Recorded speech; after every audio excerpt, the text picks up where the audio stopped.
Bonjour, bonsoir. Aujourd'hui, j'ai envie de vous parler d'Halloween. À la base, Halloween, c'est censé être une fête où les enfants se déguisent en monstres, plus que d'habitude, pour avoir des bonbons. Un peu comme une soirée normale où les hommes se déguisent en gentlemen pour avoir des gâteries. Donc ça, c'était le concept initial, à la base. Du coup, j'ai une question spécifiquement pour vous, mesdames. À quel moment le concept s'est barré en couille, plus ou moins, pour que vous vous déguisiez comme au Hot d'Or? Alors, les Hot d'Or, c'est les Oscars du porno. D'ailleurs, dans le porno, comment ils font pour reconnaître à qui donner les Oscars? Vous pensez que quand les acteurs se rencontrent habillés, ils se reconnaissent? On se connaît?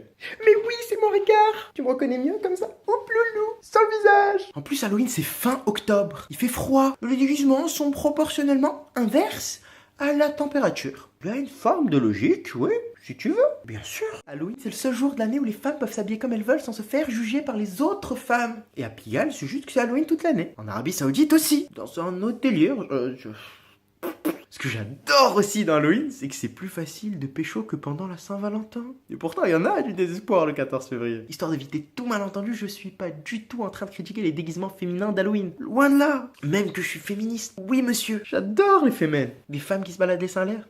Trop moins un mec qui ne valide pas le projet. Un seul mec. J'adhère au projet. Oui, mesdames, bravo. Juste, mais après c'est une suggestion personnelle, quitte à se balader les seins à l'air, ce serait peut-être bien d'en avoir. Un peu, quand même, un petit peu.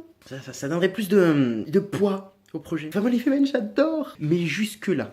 Au-dessus, hein, j'ai un peu de mal à adhérer au projet. Mais je suis féminine. 100%.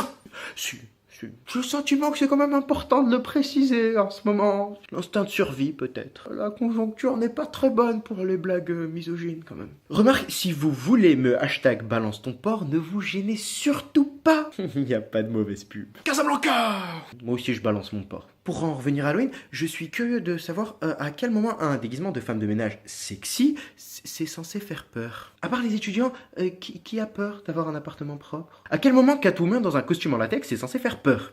Mademoiselle, c'est pas parce que tu rajoutes des oreilles de chat comme ça que tu vas faire peur. À la limite, la queue, peut-être, ça pourra dissuader quelques mecs, au risque d'en attirer d'autres. À quel moment une lapine, ça fait peur? À moins qu'un Weinstein ne lapine. Balance ton porc. C'est juste que si tous ces costumes sexy sont censés faire peur, je me dis que j'ai peut-être un peu abusé sur les films d'horreur depuis ma puberté. Merci la navigation privée. Du coup, je me dis que Saw, le film d'horreur, ou La Ville, c'est un peu la même chose. Ça doit être sympa à voir. En plus, il paraît que Saw 7, c'est un film cousu pour l'hiver, tu vois. Voilà, t'es rhabillé avec cette vanne. Bon allez, je vous laisse. Je dois aller me déshabiller pour Halloween. Bon Halloween à tous.